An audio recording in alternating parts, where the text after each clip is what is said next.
Le Buller est le podcast qui vous parle de l'actualité de la bande dessinée chaque semaine.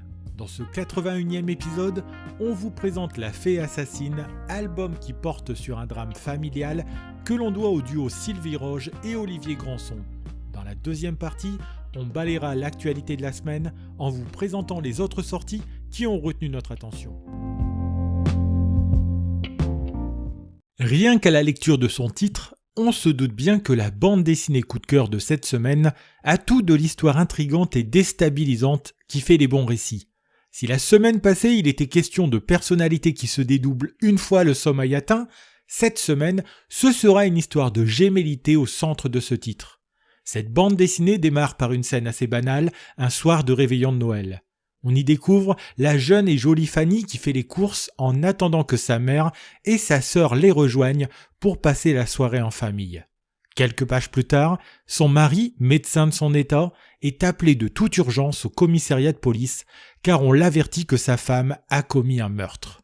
En regardant Fanny de plus près, ni le lecteur, pas plus que son mari, n'imagine cette femme comme étant une potentielle tueuse. Il faudra l'arriver à la fin de ce premier chapitre de son avocat pour remonter le fil de son histoire familiale et comprendre ce qui l'a poussé à tuer. On y découvre ainsi deux jolies gamines, se ressemblant en tout point, vêtements compris, d'une complicité sans faille, élevées par une maman seule et solitaire.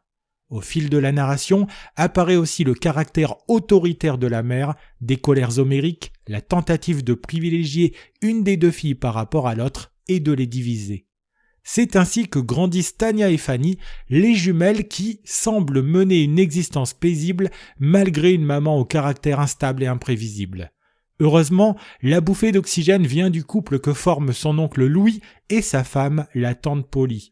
Jeune, beau, moderne et attentionné avec les deux filles, ils forment la famille idéale avec laquelle on peut se confier et grandir en toute confiance. Chaque été, les deux filles rejoignent tonton et tata pour passer 2 mois légers et heureux du côté des plages du Nord. Sylvie Roge, dont c'est ici le premier scénario en bande dessinée, propose ainsi de nous immerger dans cette histoire familiale où non-dit et rancœur sont sous-jacents à la vie paisible en apparence qui se présente aux yeux du lecteur dans les premiers chapitres. Le dessin d'Olivier Granson, qui est son compagnon depuis plus de 30 ans dans la vie, incarne cette même quiétude grâce à des couleurs tirant sur le pastel et une certaine douceur dans son trait. Pourtant, les régulières colères et le caractère lunatique de la mère, ainsi que les éléments rouges parsemés çà et là dans le dessin, doivent nous inviter à une certaine méfiance. On pénètre à l'intérieur de cette histoire familiale et sur la longueur, nous avons les éléments qui nous permettent de comprendre le geste de Fanny, de lui donner des circonstances atténuantes. Fonctionnant comme un polar où l'on connaît tout de suite le nom de la meurtrière, il manque pourtant au lecteur le nom de la victime, même si l'on comprend très vite que la première victime de cette tragédie est Fanny elle-même. À travers cette histoire, Sylvie Roge aborde de nombreuses thématiques, peu souvent abordées dans le 9e art, comme le rejet d'être mère, la gémellité ou encore la place que l'on peut prendre au sein de sa propre famille. Il en ressort un album passionnant de bout en bout, dont l'histoire intrigante est servie par un magnifique dessin parfaitement maîtrisé tout au long des 190 pages.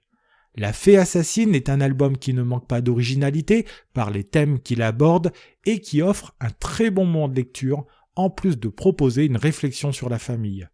Édité chez Le Lombard, déjà disponible en librairie, voilà un titre qui nous a marqué et dont la couverture attirante est déjà une belle entrée en matière en soi.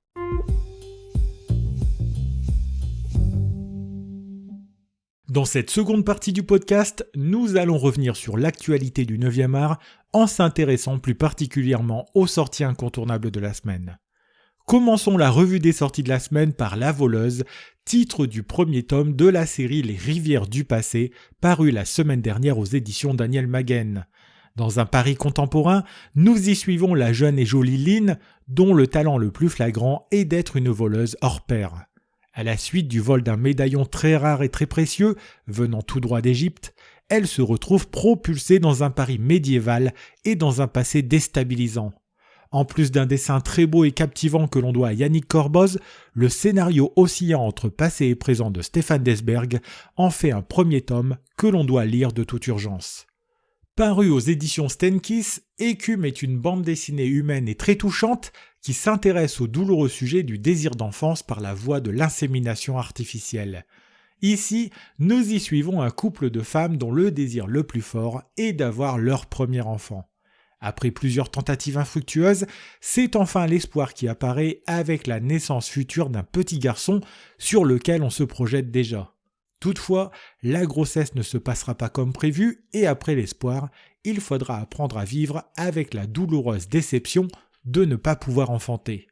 Bouleversante autant que positive, nous devons cette histoire au très bon scénario d'Ingrid Chabert et au dessin de Carole Morel. Déjà disponible en librairie, voilà un album sensible et passionnant qui mérite que l'on s'y intéresse. Du côté de chez Delcourt, cette semaine est sorti La Rousseur pointée du doigt, album qui, comme son nom l'indique, s'intéresse à cette couleur de cheveux qui concerne environ 2% des habitants du monde. Au centre de ce récit, on y retrouve Charlotte, jeune femme rousse, dont le fils est moqué à l'école à cause de cette particularité capillaire. C'est à la suite de cet événement qu'elle va s'intéresser de plus près à la rousseur et qu'elle va remonter dans le temps pour comprendre de quelle manière les roux ont parfois été stigmatisés dans notre société.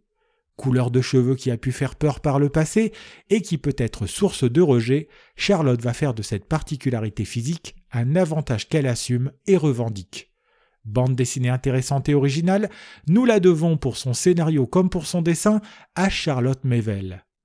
S'il y a bien un personnage qui a eu les honneurs ces dernières années de plusieurs albums, c'est la journaliste Nelly Bly, dont un nouveau titre vient tout juste de sortir chez Glénat. Il faut dire que l'histoire de cette journaliste d'investigation est des plus originales, puisqu'au XIXe siècle, elle était l'une des premières à effectuer des reportages sur le terrain. C'est ainsi qu'on la découvre à New York, en 1887, en train de simuler la folie pour se faire interner et pouvoir proposer ensuite à son journal un reportage complet sur les hôpitaux psychiatriques. Mettant son esprit et son corps à rude épreuve pour faire émerger la vérité dans ses enquêtes journalistiques, elle reste aujourd'hui encore l'une des références chez les féministes comme chez les journalistes d'investigation. Scénarisée par Virginie Aulagnier et dessinée là aussi par Carole Morel, voilà une bande dessinée dont on recommande chaudement la lecture.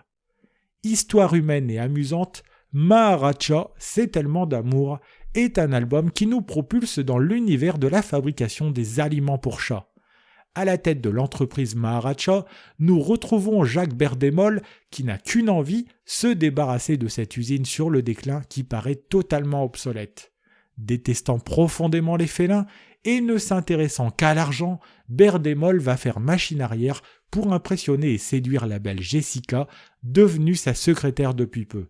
C'est comme cela qu'il va redresser et relancer l'activité de son entreprise en proposant du haut de gamme pour chats délicats. Sur un scénario bien construit de Wilfried Lupano, Rolhomme donne vie à cette histoire en dessin et c'est au final un titre chalutaire. Terminons la revue des sorties de la semaine avec Curtis Hill, un titre que l'on doit aux éditions Paquet et qui fait la part belle aux grosses cylindrées. Nous propulsant dans les années 30, cet album raconte la rivalité entre deux pilotes automobiles que tout oppose, sauf le talent. En toile de fond de cette histoire, la montée du fascisme en Europe et une certaine insouciance américaine, comme l'incarnent si bien Curtis Hill et Rolf Zeichner, les deux personnages animaux de cet album. Leur rivalité va éveiller la curiosité de la photojournaliste Mogen Berk, qui va enquêter et lever le voile sur ces deux pilotes de course. Au scénario comme au dessin, Poe nous livre ici une bande dessinée de toute beauté dont on recommande chaudement la lecture. Voilà, nous en avons terminé avec ce 81e épisode du Buller. Si vous souhaitez découvrir des images de la bande dessinée La Fée Assassine, ou si vous voulez nous laisser des remarques et des commentaires, n'hésitez pas à passer sur Instagram sur le compte lebuller.podcast. Si vous avez aimé cet épisode, n'hésitez pas non plus à le partager autour de vous et à vous abonner à notre podcast sur votre plateforme préférée, y compris YouTube. Il me reste à vous souhaiter de bons moments de lecture et je vous dis à la semaine prochaine pour un 82e épisode de votre podcast sur l'actualité de la bande dessinée.